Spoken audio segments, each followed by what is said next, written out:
Inveja, o caruncho da alma. Essa frase é de Santo Agostinho, o tema do Puxando Conversa de hoje. Segundo ele, designa a tristeza sentida diante do bem do outro e desprazer causado pelo seu sucesso. Boa noite, sejam bem-vindos a mais um Puxando Conversa. E o tema de hoje do nosso programa, como eles já haviam falado, é sobre inveja. E para começar um pouquinho a falar sobre esse assunto, a gente tem que saber mais ou menos ali da onde que vem a raiz desse problema, dessa ferida que nos atinge até hoje.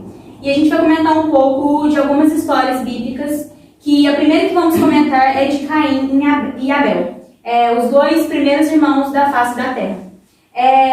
Então vamos lá. Eu vou ler um pedacinho da Bíblia bem pequenininho para vocês saberem mais ou menos. Está lá em Gênesis 4, capítulo 1 até o versículo 16, de 1 a 16. O homem conheceu Eva, sua mulher, e ela engravidou, e deu à luz Caim, dizendo: ganhei um filho homem, graças ao Senhor. Ela tornou a dar à luz e teve Abel, irmão de Caim.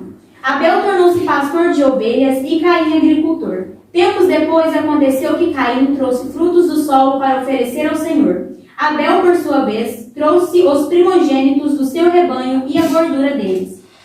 E em seguinte a gente sabe, que acontece ali que Deus se agrada apenas com a oferta de Abel e não se contenta com a oferta de Caim. E aí acontece todo ali um momento ali da inveja, e acontece o primeiro assassinato do mundo. E a gente, às vezes, tem gente que lê essa história e não interpreta direito, fala: olha pra você ver, o primeiro assassinato foi por culpa de Deus. Não foi porque Deus rejeitou a oferta de Caim, ele tinha o direito de matar o irmão dele. E nesse primeiro momento a gente precisa saber que não é só isso que fez Caim tomar essa atitude. Primeiro, Caim era filho primogênito. Então nós todos aqui, quer dizer, alguns não, mas todos nós, menos a Alice, eu acho que não tem irmão mais novo, que é a caçula, privilegiada. Mas nós que temos irmão mais novo, nós conhecemos. Filho primogênito, nós somos os únicos da família, os únicos que temos atenção. Estamos ali, os nossos pais, tios, avós, tudo ali em roda da gente, tudo. A mesma coisa aconteceu com Caim, só tinha Eva e Adão no mundo e Caim. Ele era ali o primogênito, o queridinho.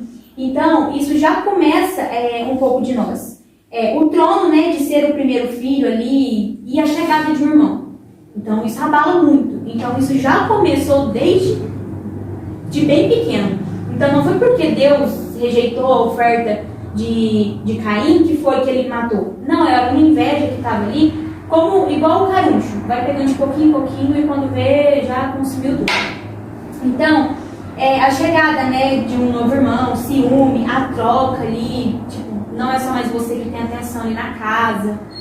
As divisões também, você tem que dividir atenção, você tem que dividir tempo, você tem que dividir seu quarto, dividir guarda-roupa, dividir brinquedo quando criança. Então, tudo isso começa bem desde pequeno. Lidar com mudanças, que tem um irmão ali, às vezes tenho certeza que todo mundo já tem essa sensação: o irmão mais novo, ele é preferido, minha mãe dá mais atenção pra ele. Eu tenho certeza que todo mundo já teve esse questionamento. Minha mãe tá mimando meu irmão, então eu fui esquecido e meu irmão mais novo é preferido. Então, é mais ou menos isso que aconteceu com Caim. Não foi por conta dessa oferta rejeitada que ele simplesmente resolveu matar. Era ali uma invejinha que já estava correndo no coração dele desde bem pequeno. Havia um sapo que há muito tempo morava num prédio. Tinha tudo o que queria, água à vontade e insetos em abundância. Dos mais tipos diversos e gostos, não faltava nada. Mas um dia apareceu um boi pastando na beira do brejo, todo garboso, imponente e vitudo. Ele vivia comendo capim e de vez em quando se dirigia até a parte limpa do brejo, próximo da nascente, para beber água fresca. O sapo começou a invejar o boi, dizendo consigo mesmo: isso que é vida, comer capim o dia todo. Que beleza! Quero ser como ele, comer capim à vontade e não esses insetos horrorosos. Assim pensando, saiu do brejo e foi para o meio do capinzal. Passou a se empanturrar com todos os tipos de capim que encontrava pela frente. Com o tempo, os mosquitos proliferaram e nenhum dos animais estava em paz. O boi não conseguia comer o capim, pois as moscas o perturbavam o tempo todo. O cavalo foi emagrecendo por causa dos mosquitos que incomodavam. Então, os bichos resolveram fazer uma reunião. Eles decidiram que precisavam do sapo no brejo, para não deixar as moscas e os insetos proliferarem livremente. Porém, quando o encontraram no meio do pasto, já estava mais verde. Ainda mais verde escuro, esquisito, ficará intoxicado. Morreu de tanto comer capim. Se esqueceu que na vida cada qual tem um papel importante a cumprir e que não devemos nos aventurar e comer tudo que vemos pela frente. Tá, então vamos sincronizar a história de Caim e Abel com a história do sapo e do boi. Pra você que não entendeu muito bem o que eu falei, essa história vai ajudar a deixar mais claro. Que o sapo estava, né, lá no brejo, fazendo a função dele no ecossistema, que é a função dele comer as moscas. Chegou o boi para fazer a função dele, que é comer o capim e tudo. E aí, o que aconteceu com o sapo? Ele teve inveja do boi, porque o boi era vistoso, o boi comia mais que ele, o boi comia o capim, não moscas. Então ele teve inveja e foi tentar fazer o papel do boi. Só que o papel dele não era esse. O que aconteceu? Ele deixou de fazer o papel dele ali para fazer o papel do outro. O que aconteceu? Virou uma bagunça. As moscas proliferam. Ih, calma aí. Proliferam. É isso aí mesmo.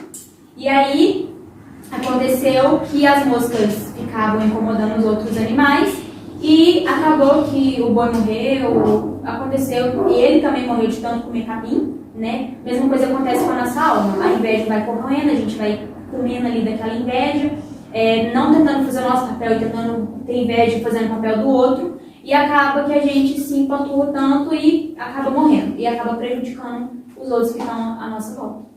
E essa inveja, né, ela geralmente surge entre os irmãos, né, porque a família é a primeira, é a nossa aconchego ali, né, onde a gente convive quando a gente nasce, e ela tá sempre ali. E ela surge na inveja de irmãos, quando você tem um irmão mais novo, você acha que o pai e a mãe dá mais atenção, porque tem mais cuidado, né, tem que ter mais cuidado por ser mais novo. E, inclusive, eu queria perguntar para vocês, né, como você trata a inveja na sua família, dos seus irmãos, diariamente, assim. Pode começar comigo. Então, inveja, né, essa palavrinha, ela é um pouco, né, mas, assim, todos nós temos inveja, né, e principalmente a gente que tem irmão mais novo, é duro ali nesse assunto. Porque, tipo assim, meu irmão nasceu, eu tinha 6 anos. Então, eu acho que quando você tem um filho primogênito e depois vem um filho mais novo, igual, tipo, ali com 2 anos de idade, 1 aninho, eu acho que não é tanto. Mas quando você espera muito tempo, e tipo, eu tinha 6 anos, então, até os meus 6 anos, eu era a princesa da casa, era tudo na hora que eu queria, tudo na hora que eu desejava, não tinha não... Sim, meus pais foram sempre muito rígidos.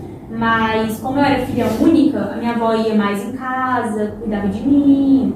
Então era ali um xodózinho. Veio a chegada do meu irmão.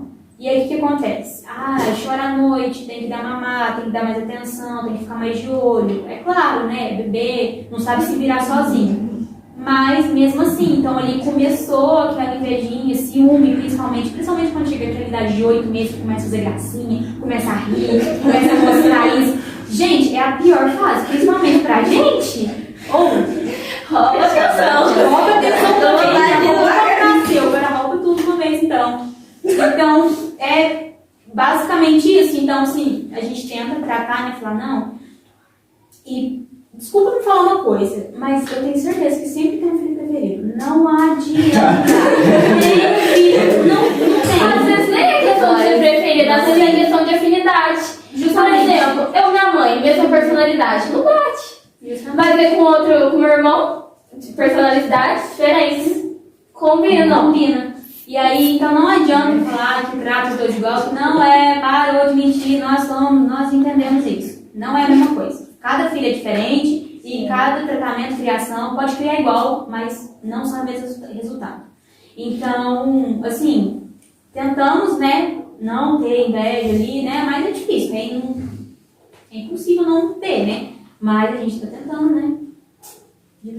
E você, Raíssa? Como você trata? Ei, 4 irmãos, hein? Eu tenho 4 irmãos, né? 4 filhos, a mais velha. E a mais velha, aí Nossa, não, você não é mais velha, né? Mas é o 8, um pai e uma mãe pra 8. Imagina. Qual que é a pergunta? Como você trata a inveja com seus irmãos no seu dia a dia? Ah, sim, já abafou, né? Mas, tipo, quando eu era mais nova, que, tipo, faltava bem mais maturidade do que eu tenho agora, aí, tipo, eu alimentava muito essa inveja, principalmente em cima da minha irmã. Porque minha irmã nasceu, eu tinha 5 anos, aí, tipo, eu ficava com muita raiva quando ela ria, igual ela falou. E minha mãe ia tirar foto dela, eu ficava assim, como é tirar amiga? Aquela eu preciso de atenção naquilo, né? Aí, tipo, eu aprontava aqui, eu aprontava ali, mas hoje em dia, graças a Deus, cessou bastante. E você, Laura? Com o seu irmão, né? Que você é a filha do meio, né? Tem o Daniel, como que... O seu irmão mais velho, você comentou também, que... Então, tem essa questão, né? Com o meu irmão mais velho eu tenho mais afinidade, né? Por ser o mais velho, né? Mas com o Daniel, tem vezes que passa raiva, tem vezes que você se segura pra desganar. Tem hora que você não se segura também. Tem hora que você não segura. Mas é aprender a lidar no dia a dia ali, aprender a conviver, né, com aquela peste negra lá, bagunçando aquela casa inteira, pra depois quem tem que arrumar, nós que é mais velho. Mas é trágico. Mas é ali, né? O amor supera tudo, não tem jeito. Então. Meu pai, às vezes, ele fala assim, às vezes eu falei que a gente briga, mas tipo, de brigar mesmo, entendeu? Bater, puxar cabelo, cagar as coisas, é briga mesmo. É briga. E aí passa ali o quê? Meia hora, tá lá, ele enfiado no meu quarto, ele deitado pra as bandas, ele deitado pra outra, lá grudado, assistindo o vídeo abraçado. E meu pai falou, mas não era 10 segundos atrás, vocês estavam quase matando um outro. Gente, o amor supera tudo, não adianta. Ah, gente, comigo também foi mais ou menos a mesma coisa. Tudo era azul, tudo era carrinho, tudo era super-herói, tudo nada. Tudo ficou rosa. Casinha, Barbie. Até os meus 7 anos era só. O meu foi basicamente a mesma coisa, era tudo Barbie e quando veio do nada carrinho. Nossa. Mesmo você também sendo mais novo, assim, né? A gente não tem, às vezes, claro, quem tem ciúme, quem tem igual o casalista, não tem um irmão mais novo, mas às vezes a gente também sempre tem inveja dos irmãos mais velhos, que às vezes, como eles dizem, né? O primeiro é sempre o de vidro, o que é delicado, que a mãe cuida do jeitinho, tudo imagina, né? Muito imagina. Aí a gente acaba ficando com ciúme vendo esse tipo de ação, né? Que, mesmo depois que crescer, a mãe sempre tem um carinho maior pelo... Não que ela não tenha pelos outros, mas sempre maior pelo primeiro, né? Que é o primeiro filho também, né? Mas a gente sempre fica com inveja dos mais velhos, né? Fala aí, mulheres. Lá em casa, né? Como o Dar falou, é 3. É eu e tem mais 2. O primeiro foi mais... Acho que ele sofreu mais que eu com o meu outro irmão, com o Nani. Ele foi o que mais apanhou, mais, nossa, tadinho, teve que levar eu com meu outro irmão pra creche, que mais cuidou de nós. E sempre, quando minha mãe saía, ficava lá junto com nós. E, tipo assim, acho que eu vejo ele hoje em dia como pai. Tipo assim, protetor, do que o meu outro irmão. Porque ele, quando eu nasci, eu nasci, ele teve ciúme de mim quando eu nasci. Porque teve uma vez que ele me pegou no colo e me jogou no chão. E tipo assim, acho que isso é um ato de inveja, porque eu não queria que eu nascesse. Queria que eu morresse, porque quando a gente tem inveja, eu não quero. Não quero você, morre. Tem um dia também que eu tava brincando com o Pedro Henrique, ele era pequitinho, ele tava deitado assim na cama e eu fui puxando os pezinhos dele. Na hora que eu puxei, acho que eu esqueci que a cama acabava ali. Eu fui bom, cabeçada de gente. Eu acho que eu nunca ganhei tanto na minha vida. Mas também eu acho por Deus me amou. Meu pai diz assim. Eu só olhava, não, quando ela nasceu, aí eu fiquei com muito ciúme. Teve um dia que eu mordi o braço dela, não sei porquê, só fui lá e mordi. De raiva. E depois também foi crescendo. Atrás. Aí depois passou um tempinho. Fui crescendo, aí tipo, sempre quando tinha alguma coisinha, eles perguntavam que você tá com a irmã, não levava, de ciúme. Ciúme não levava, não, ela foi em casa, tipo assim, pro ato de ciúme, ou o ciúme leva a gente a fazer muitas coisas, né? Mas ele foi crescendo, hoje ele tá aí, ó, minha alma interna, E meu pai diz assim, né? O mais velho foi umas 3 vezes. Eu umas 50, o Daniel 200. Vai aumentando assim. É uma escalinha. O primeiro é o bridado ali, né? O bordado, como você diz. Aí vai só abaixando a expectativa. Mas também tem muita a inveja de mãe e pai também, né? Porque pai tem mais afinidade com a filha, mãe tem mais com o filho. Aí o próprio pai e a mãe tem aquela inveja do outro, assim. Verdade. E a inveja também anda ali do ladinho do ciúme. Inveja é o ciúme, no caso. É. A gente usa ciúme pra falar uma palavra meio delicada. Ninguém vai falar que tá sentindo inveja. Todo mundo fala ciúme, não é ciúme. Mas não, tudo ali. Inveja, é uma invejinha. E acaba alimentando. Vai alimentando Até crescer. E aí, uma segunda história que a gente pode comentar é José do Egito, né? José com seus 7 irmãos. O que aconteceu, né? Pra você ver tanto ali, porque Jacó teve 9 filhos, se eu não me engano. 9 filhos, 7 com uma mulher e 2 com a outra. E aí, os outros filhos, José, ele era novo, e José é o Jacó. Ele era novo, então ele trabalhava muito. Então, assim, para cuidar dos filhos, ele não tinha muito tempo. E José nasceu mais na velhice de Jacó. Então, ele tinha mais afinidade ali com José, ele dava mais atenção. José foi o único filho que aprendeu a ler, aprendeu a escrever, teve um pouco mais ali de inteligência. Então, assim, o que aconteceu? Aí foi acumulando ali, né? Uma invejinha do irmão, uma invejinha do outro irmão, uma invejinha aqui, uma invejinha ali. E foi mais ou menos igual Caim. Fez com Abel, vamos ali no campo, matou o irmão. O que aconteceu? Jogaram José na fossa, fundo, ali, né? Vai, toma. Depois eles tiraram, venderam como escravo, né? Foi para o Egito, ele foi escravo por muitos e muitos anos. Ele sofreu muito, aí ele virou, eu não sei como é que fala, servo de Potifar, né? Ele virou servo de Potifar. E José também era muito atentado, né? Porque a mulher de Potifar, meu Deus, essa mulher, né, tentava, toda hora chegava nele, tentava seduzir ele com suas magias, ele de mulher e tal. E aí, assim, José foi um guerreiro, né? E aí, quando passou um tempo, ele estava na prisão, e aí dois homens tiveram uns sonhos, né? Que era o padeiro e o... deu branco.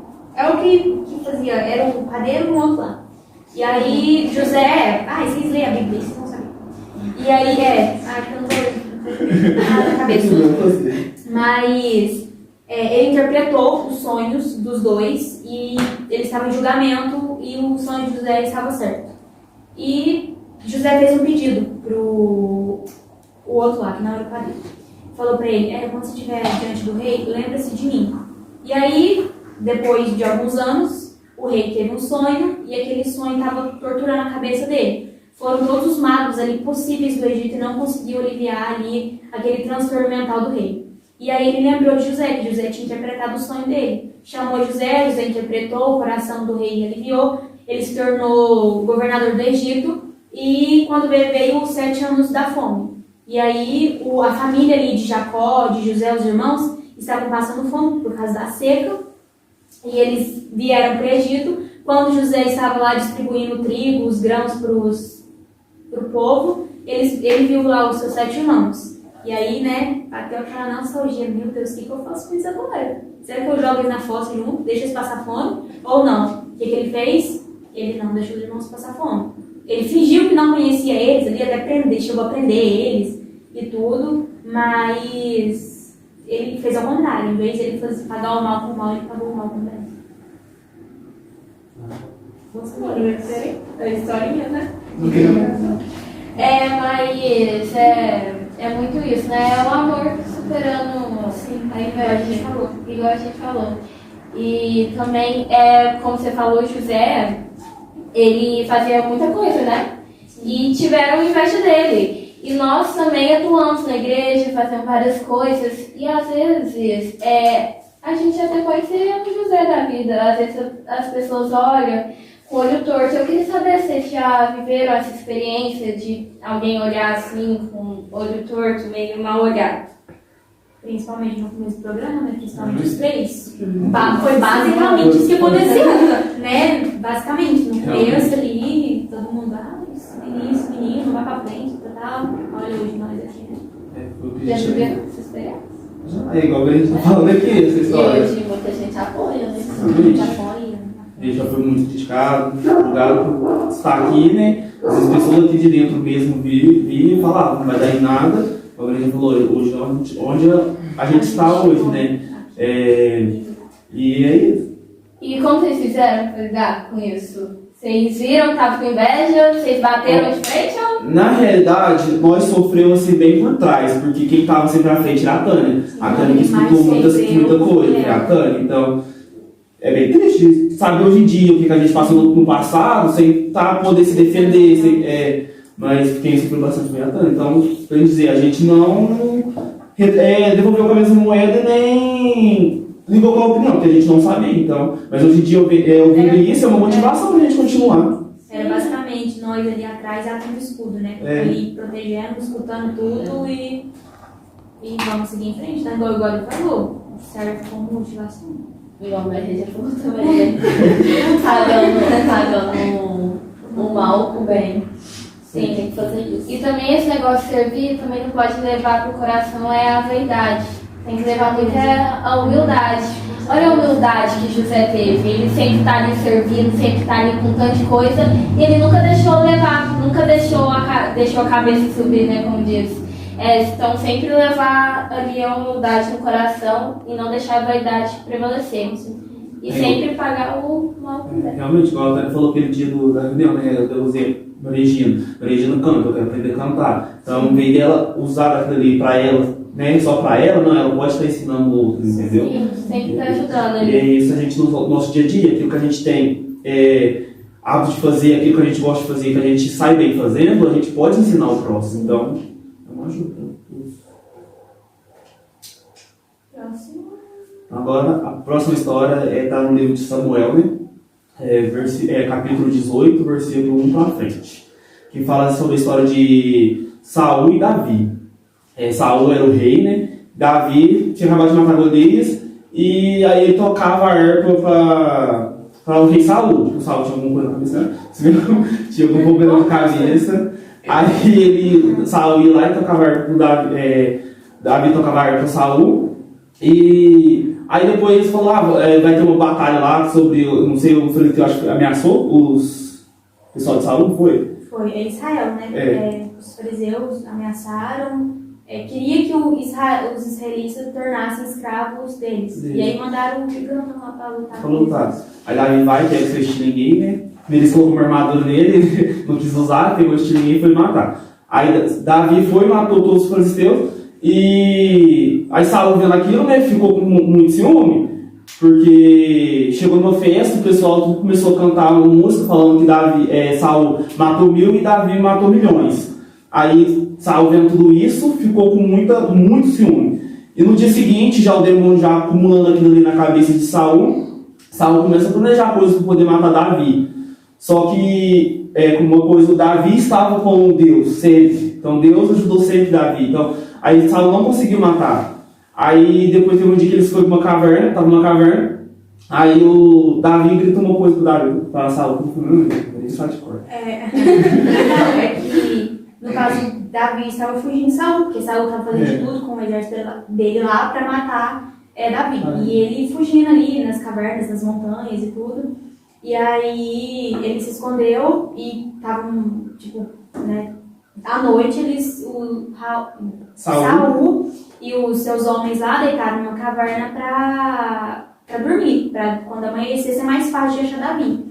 E aí Deus basicamente entregou Saul ali nas mãos de Davi, né? Ele chegou, pegou a espada de Saul e... Para matar, né? Opa, não vou fazer isso. E aí depois que ele saiu fora meio que dali, ele gritou e falou, Deus me entregou você hoje nas minhas mãos, mas eu não quis te matar. E nisso ele se arrependeu. Havia um lírio muito bonito que se destacava no meio do jardim. As abelhas se serviam de seu néctar constantemente, pois podiam confiar sempre na sua doçura. Próximo ao lírio havia um espinheiro que não tinha beleza, mas que possuía uma certa importância, pois estava colocado em volta das plantas. O espinheiro servia de proteção para as flores, mas ele não era alegre, pois não se contentava em ser proteção. A cada dia ele ficava ainda mais verde de inveja do lírio.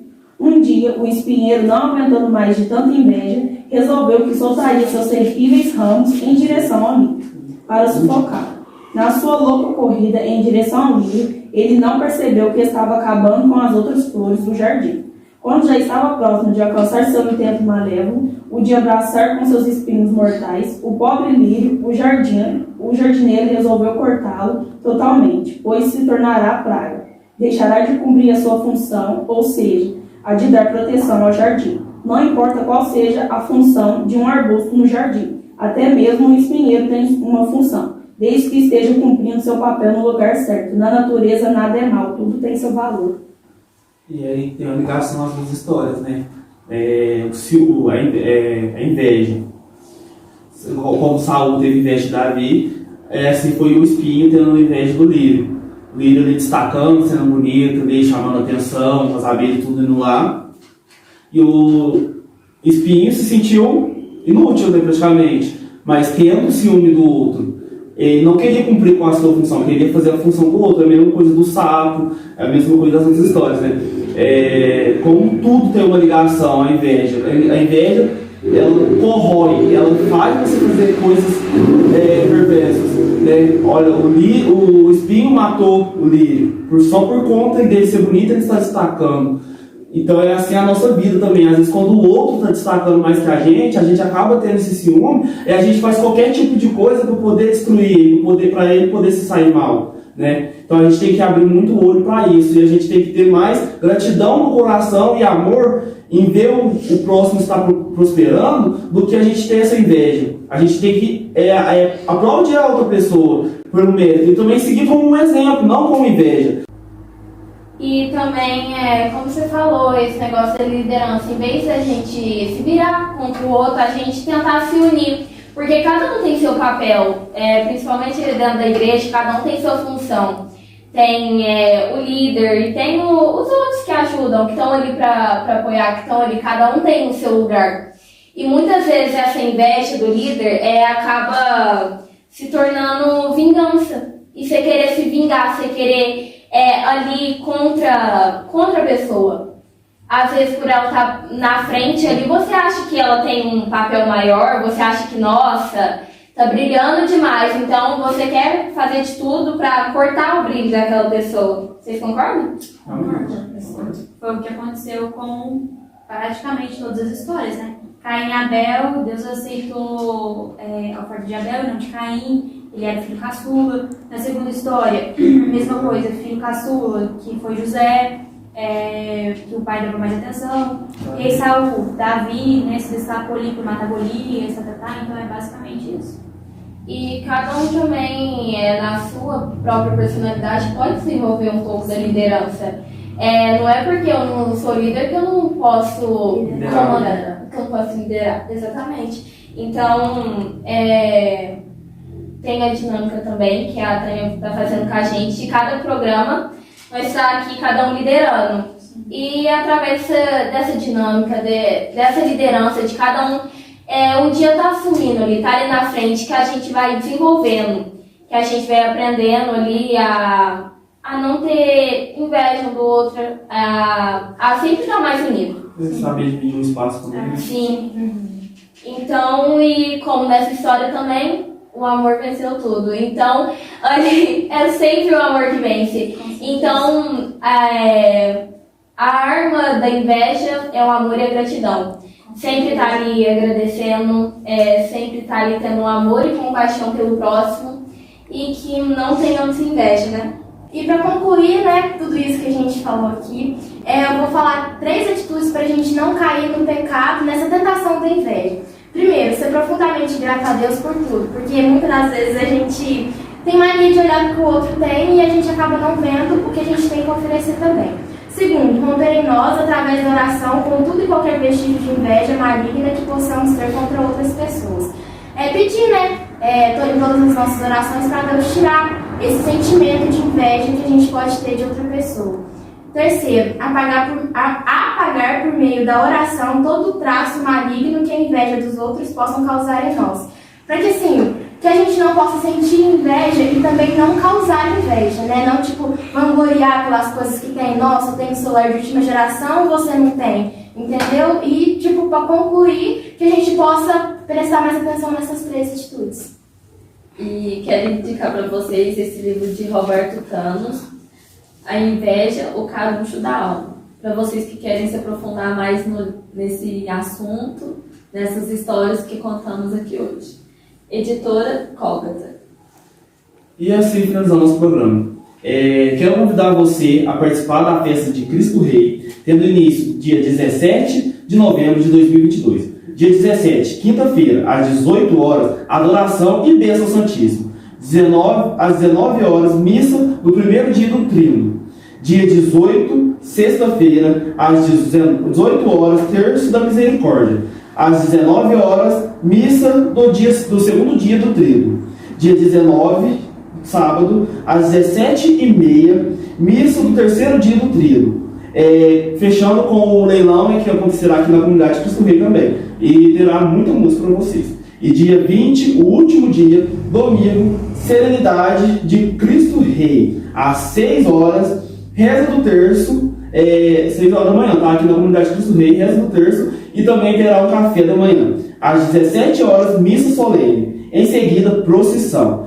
Trajetória. Rua Wilson Freitas, Rua Vitória, Rua dos Varões, Rua Otaviano Monteiro, Rua José Castro Vinhas, Rua José Vilela Figueiredo, Doutor Antônio Cândido de Figueiredo, Rua Santana, Rua João Camilo da Silva. Venha participar com a gente nessa festa e até o próximo Puxando